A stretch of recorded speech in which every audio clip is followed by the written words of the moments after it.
8. I couldn't sleep all night. A foghorn was groaning incessantly on the sound, and I tossed half sick between grotesque reality and savage, frightening dreams. Toward dawn I heard a taxi go up Gatsby's drive, and immediately I jumped out of bed and began to dress. I felt that I had something to tell him, something to warn him about, and morning would be too late. Crossing his lawn, I saw that his front door was still open and he was leaning against a table in the hall, heavy with dejection or sleep. Nothing happened, he said wanly. I waited, and about 4 o'clock she came to the window and stood there for a minute and then turned out the light. His house had never seemed so enormous to me as it did that night when we hunted through the great rooms for cigarettes. We pushed aside curtains that were like pavilions, and felt over innumerable feet of dark wall for electric light switches. Once I tumbled with a sort of splash upon the keys of a ghostly piano. There was an inexplicable amount of dust everywhere, and the rooms were musty, as though they hadn't been aired for many days. I found the humidor on an unfamiliar table, with 2 stale, dry cigarettes inside. Throwing open the French windows of the drawing room, we sat smoking out into the darkness. You ought to go away, I said. It's pretty certain they'll trace your car. Go away now, old sport. Go to Atlantic City for a week, or up to Montreal. He wouldn't consider it. He couldn't possibly leave Daisy until he knew what she was going to do. He was clutching at some last hope and I couldn't bear to shake him free. It was this night that he told me the strange story of his youth with Dan Cody, told it to me because Jay Gatsby had broken up like glass against Tom's hard malice, and the long secret extravaganza was played out. I think that he would have acknowledged anything now, without reserve, but he wanted to talk about Daisy. She was the first nice girl he had ever known. In various unrevealed capacities he had come in contact with such people, but always with indiscernible barbed wire between. He found her excitingly desirable. He went to her house, at first with other officers from Camp Taylor, then alone. It amazed him, he had never been in such a beautiful house before. But what gave it an air of breathless intensity, was that Daisy lived there. It was as casual a thing to her as his tent out at camp was to him. There was a right mystery about it, a hint of bedrooms upstairs more beautiful and cool than other bedrooms, of gay and radiant activities taking place through its corridors, and of romances that were not musty and laid away already in lavender but fresh and breathing and redolent of this year's shining motorcars and of dances whose flowers were scarcely withered. It excited him, too, that many men had already loved Daisy. It increased her value in his eyes. He felt their presence all about the house, pervading the air with the shades and echoes of still vibrant emotions. But he knew that he was in Daisy's house by a colossal accident. However glorious might be his future as Jay Gatsby, he was at present a penniless young man without a past, and at any moment the invisible cloak of his uniform might slip from his shoulders. So he made the most of his time. He took what he could get, ravenously and unscrupulously. Eventually he took Daisy one still October night, took her because he had no real right to touch her hand. He might have despised himself, for he had certainly taken her under false pretenses. I don't mean that he had traded on his phantom millions, but he had deliberately given Daisy a sense of security. He let her believe that he was a person from much the same strata as herself, that he was fully able to take care of her. As a matter of fact, he had no such facilities, he had no comfortable family standing behind him, and he was liable at the whim of an impersonal government to be blown anywhere about the world. But he didn't despise himself, and it didn't turn out as he had imagined. He had intended, probably, to take what he could and go, but now he found that he had committed himself to the following of a grail. He knew that Daisy was extraordinary, but he didn't realize just how extraordinary a nice girl could be. She vanished into her rich house, into her rich, full life, leaving Gatsby nothing. He felt married to her, that was all. When they met again, 2 days later, it was Gatsby who was breathless, who was, somehow, betrayed. Her porch was bright with the bought luxury of starshine. The wicker of the settee squeaked fashionably as she turned toward him and he kissed her curious and lovely mouth. She had caught a cold, and it made her voice huskier and more charming than ever, and Gatsby was overwhelmingly aware of the youth and mystery that wealth imprisons and preserves, of the freshness of many clothes, and of Daisy, gleaming like silver, safe and proud above the hot struggles of the poor. I can't describe to you how surprised I was to find out I loved her, old sport. I even hoped for a while that she'd throw me over, but she didn't, because she was in love with me too. She thought I knew a lot because I knew different things from her. Well, there I was, way off my ambitions, getting deeper in love every minute, and all of a sudden I didn't care. What was the use of doing great things if I could have a better time telling her what I was going to do? On the last afternoon before he went abroad, he sat with Daisy in his arms for a long, silent time. It was a cold fall day, with fire in the room and her cheeks flushed. Now and then she moved and he changed his arm a little, and once he kissed her dark shining hair. The afternoon had made them tranquil for a while, as if to give them a deep memory for the long parting the next day promised. They had never been closer in their month of love, nor communicated more profoundly one with another, than when she brushed silent lips against his coat's shoulder or when he touched the end of her fingers, gently, as though she were asleep. He did extraordinarily well in the war. He was a captain before he went to the front, and following the Argonne battles he got his majority and the command of the divisional machine guns. After the armistice he tried frantically to get home, but some complication or misunderstanding sent him to Oxford instead. He was worried now. There was a quality of nervous despair in Daisy's letters. She didn't see why he couldn't come. She was feeling the pressure of the world outside, and she wanted to see him and feel his presence beside her and be reassured that she was doing the right thing after all. For Daisy was young and her artificial world was redolent of orchids and pleasant, cheerful snobbery and orchestras which set the rhythm of the year, summing up the sadness and suggestiveness of life in new tunes. All night the saxophones wailed the hopeless comment of the Beale Street Blues while 100 pairs of golden and silver slippers shuffled the shining dust. At the great tea hour there were always rooms that throbbed incessantly with the slow, sweet fever, while fresh faces drifted here and there like rose petals blown by the sad horns around the floor. Through this twilight universe Daisy began to move again with the season. Suddenly she was again keeping half a dozen dates a day with half a dozen men, and drowsing asleep at dawn with the beads and chiffon of an evening dress tangled among dying orchids on the floor beside her bed. And all the time something within her was crying for a decision. She wanted her life shaped now, immediately, and the decision must be made by some force, of love, of money, of unquestionable practicality, that was close at hand.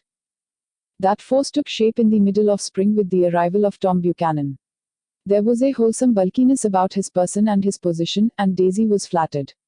Doubtless there was a certain struggle and a certain relief. The letter reached Gatsby while he was still at Oxford. It was dawn now on Long Island, and we went about opening the rest of the windows downstairs, filling the house with grey turning, gold turning light. The shadow of a tree fell abruptly across the dew and ghostly birds began to sing among the blue leaves. There was a slow, pleasant movement in the air, scarcely a wind, promising a cool, lovely day. I don't think she ever loved him. Gatsby turned around from a window and looked at me challengingly. You must remember, old sport, she was very excited this afternoon. He told her those things in a way that frightened her, that made it look as if I was some kind of cheap sharper. And the result was she hardly knew what she was saying. He sat down gloomily. Of course she might have loved him just for a minute when they were first married, and loved me more even then, do you see? Suddenly he came out with a curious remark. In any case, he said, it was just personal. What could you make of that, except to suspect some intensity in his conception of the affair that couldn't be measured? He came back from France when Tom and Daisy were still on their wedding trip, and made a miserable but irresistible journey to Louisville on the last of his army pay. He stayed there a week, walking the streets where their footsteps had clicked together through the November night and revisiting the out-of-the-way places to which they had driven in her white car. Just as Daisy's house had always seemed to him more mysterious and gay than other houses, so his idea of the city itself, even though she was gone from it, was pervaded with a melancholy beauty. He left feeling that if he had searched harder, he might have found her, that he was leaving her behind. The day coach, he was penniless now, was hot. He went out to the open vestibule and sat down on a folding chair, and the station slid away and the backs of unfamiliar buildings moved by. Then out into the spring fields, where a yellow trolley raced them for a minute with people in it who might once have seen the pale magic of her face along the casual street. The track curved, and now it was going away from the sun, which, as it sank lower, seemed to spread itself in benediction over the vanishing city where she had drawn her breath. He stretched out his hand desperately as if to snatch only a wisp of air, to save a fragment of the spot that she had made lovely for him. But it was all going by too fast now for his blurred eyes, and he knew that he had lost that part of it, the freshest and the best, forever. It was 9 o'clock when we finished breakfast and went out on the porch. The night had made a sharp difference in the weather, and there was an autumn flavor in the air. The gardener, the last one of Gatsby's former servants, came to the foot of the steps. I'm going to drain the pool today, Mr. Gatsby. Leaves'll start falling pretty soon, and then there's always trouble with the pipes. Don't do it today, Gatsby answered. He turned to me apologetically. You know, old sport, I've never used that pool all summer. I looked at my watch and stood up. 12 minutes to my train. I didn't want to go to the city. I wasn't worth a decent stroke of work, but it was more than that. I didn't want to leave Gatsby. I missed that train, and then another, before I could get myself away. I'll call you up, I said finally. Do, old sport. I'll call you about noon. We walked slowly down the steps. I suppose Daisy LL called too. He looked at me anxiously, as if he hoped I'd corroborate this. I suppose so. Well, goodbye. We shook hands and I started away. Just before I reached the hedge, I remembered something and turned around. They're a rotten crowd, I shouted across the lawn. You're worth the whole damn bunch put together. I've always been glad I said that. It was the only compliment I ever gave him, because I disapproved of him from beginning to end. First he nodded politely, and then his face broke into that radiant and understanding smile, as if we'd been in ecstatic cahoots on that fact all the time. His gorgeous pink rag of a suit made a bright spot of color against the white steps, and I thought of the night when I first came to his ancestral home, 3 months before. The lawn and drive had been crowded with the faces of those who guessed at his corruption, and he had stood on those steps, concealing his incorruptible dream, as he waved them goodbye. I thanked him for his hospitality. We were always thanking him for that, I and the others. Goodbye, I called. I enjoyed breakfast, Gatsby. Up in the city, I tried for a while to list the quotations on an interminable amount of stock, then I fell asleep in my swivel chair. Just before noon the phone woke me, and I started up with sweat breaking out on my forehead. It was Jordan Baker. She often called me up at this hour because the uncertainty of her own movements between hotels and clubs and private houses made her hard to find in any other way. Usually her voice came over the wire as something fresh and cool, as if a divot from a green golf links had come sailing in at the office window, but this morning it seemed harsh and dry. I've left Daisy's house, she said. I'm at Hempstead, and I'm going down to Southampton this afternoon. Probably it had been tactful to leave Daisy's house, but the act annoyed me, and her next remark made me rigid. You weren't so nice to me last night. How could it have mattered then? Silence for a moment. Then. However, I want to see you. I want to see you, too. Suppose I don't go to Southampton, and come into town this afternoon. No, I don't think this afternoon. Very well. It's impossible this afternoon. Various. We talked like that for a while, and then abruptly we weren't talking any longer. I don't know which of us hung up with a sharp click, but I know I didn't care. I couldn't have talked to her across a tea table that day if I never talked to her again in this world. I called Gatsby's house a few minutes later, but the line was busy. I tried 4 times. Finally an exasperated central told me the wire was being kept open for long distance from Detroit. Taking out my timetable, I drew a small circle around the 3:50 train. Then I leaned back in my chair and tried to think. It was just noon. When I passed the ash heaps on the train that morning, I had crossed deliberately to the other side of the car. I supposed there'd be a curious crowd around there all day with little boys searching for dark spots in the dust, and some garrulous man telling over and over what had happened, until it became less and less real even to him and he could tell it no longer, and Myrtle Wilson's tragic achievement was forgotten. Now I want to go back a little and tell what happened at the garage after we left there the night before. They had difficulty in locating the sister, Catherine. She must have broken her rule against drinking that night, for when she arrived she was stupid with liquor and unable to understand that the ambulance had already gone to Flushing. When they convinced her of this, she immediately fainted, as if that was the intolerable part of the affair. Someone, kinda curious, took her in his car and drove her in the wake of her sister's body. Until long after midnight a changing crowd lapped up against the front of the garage while George Wilson rocked himself back and forth on the couch inside. For a while the door of the office was open, and everyone who came into the garage glanced irresistibly through it. Finally someone said it was a shame, and closed the door. Michaelis and several other men were with him, first 4 or 5 men, later 2 or 3 men. Still later Michaelis had to ask the last stranger to wait there 15 minutes longer, while he went back to his own place and made a pot of coffee. After that, he stayed there alone with Wilson until dawn. About 3 o'clock the quality of Wilson's incoherent muttering changed. He grew quieter and began to talk about the yellow car. He announced that he had a way of finding out whom the yellow car belonged to, and then he blurted out that a couple of months ago his wife had come from the city with her face bruised and her nose swollen. But when he heard himself say this, he flinched and began to cry, "Oh, my God!" again in his groaning voice. Michaelis made a clumsy attempt to distract him. How long have you been married, George? Come on there, try and sit still a minute and answer my question. How long have you been married? 12 years. Ever had any children? Come on, George, sit still, I asked you a question. Did you ever have any children? The hard brown beetles kept thudding against the dull light, and whenever Michaelis heard a car go tearing along the road outside, it sounded to him like the car that hadn't stopped a few hours before.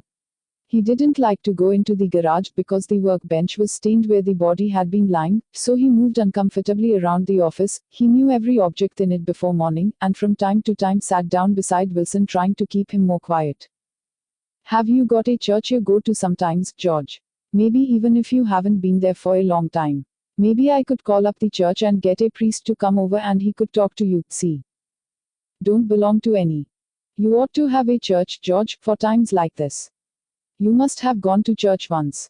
Didn't you get married in a church? Listen, George, listen to me. Didn't you get married in a church? That was a long time ago. The effort of answering broke the rhythm of his rocking. For a moment he was silent. Then the same half-knowing, half-bewildered look came back into his faded eyes. Look in the drawer there, he said, pointing at the desk. Which drawer? That drawer, that one. Michaelis opened the drawer nearest his hand. There was nothing in it but a small, expensive dog leash made of leather and braided silver. It was apparently new. This? He inquired, holding it up. Wilson stared and nodded. I found it yesterday afternoon. She tried to tell me about it, but I knew it was something funny. You mean your wife bought it? She had it wrapped in tissue paper on her bureau. Michaelis didn't see anything odd in that, and he gave Wilson a dozen reasons why his wife might have bought the dog leash. But conceivably Wilson had heard some of these same explanations before, from Myrtle, because he began saying, oh, my God.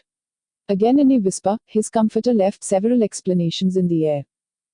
Then he killed her, said Wilson. His mouth dropped open suddenly. Who did? I have a way of finding out. You're morbid, George, said his friend. This has been a strain to you and you don't know what you're saying. You'd better try and sit quiet till morning. He murdered her.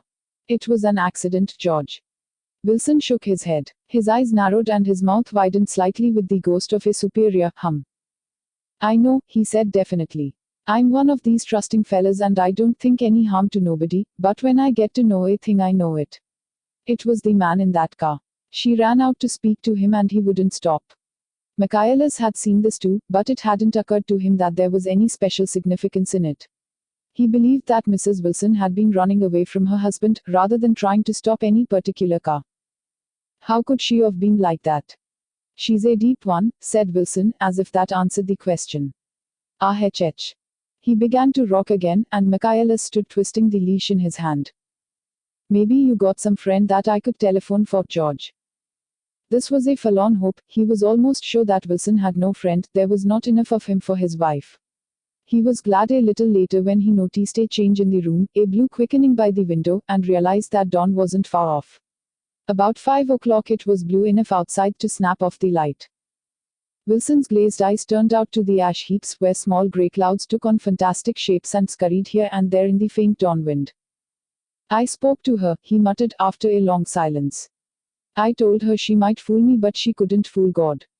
I took her to the window. With an effort he got up and walked to the rear window and leaned with his face pressed against it, and I said, God knows what you've been doing, everything you've been doing. You may fool me, but you can't fool God. Quote.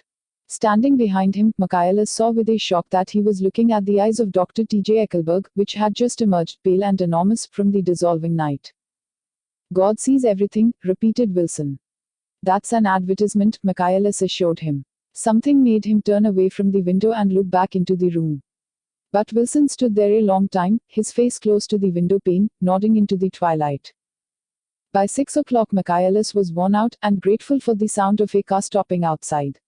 It was one of the watchers of the night before who had promised to come back, so he cooked breakfast for 3, which he and the other man ate together.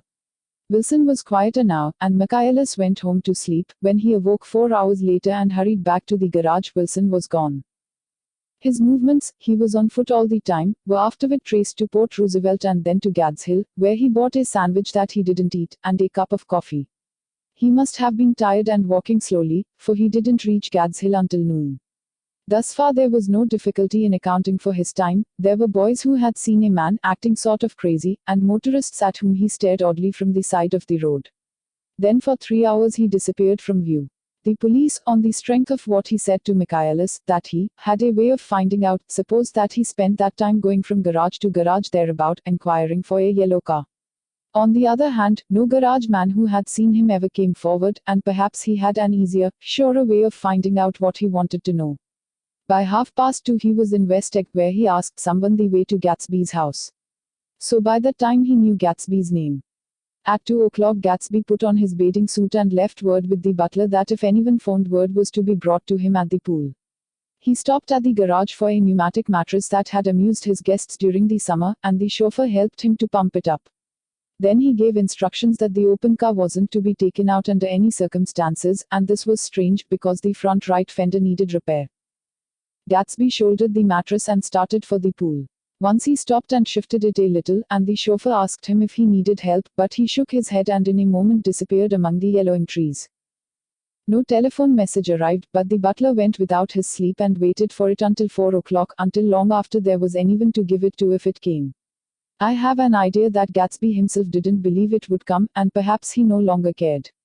If that was true, he must have felt that he had lost the old warm world, paid a high price for living too long with a single dream. He must have looked up at an unfamiliar sky through frightening leaves and shivered as he found what a grotesque thing a rose is and how raw the sunlight was upon the scarcely created grass. A new world, material without being real, where poor ghosts breathing dreams like air, drifted fortuitously about. Like that ashen, fantastic figure gliding toward him through the amorphous trees. The chauffeur, he was one of Wolfsheim's protege, heard the shots. Afterwards he could only say that he hadn't thought anything much about them. I drove from the station directly to Gatsby's house, and my rushing anxiously up the front steps was the first thing that alarmed anyone. But they knew then, I firmly believe. With scarcely a word said, 4 of us, the chauffeur, butler, gardener, and I, hurried down to the pool. There was a faint, barely perceptible movement of the water as the fresh flow from one end urged its way toward the drain at the other. With little ripples that were hardly the shadows of waves, the laden mattress moved irregularly down the pool.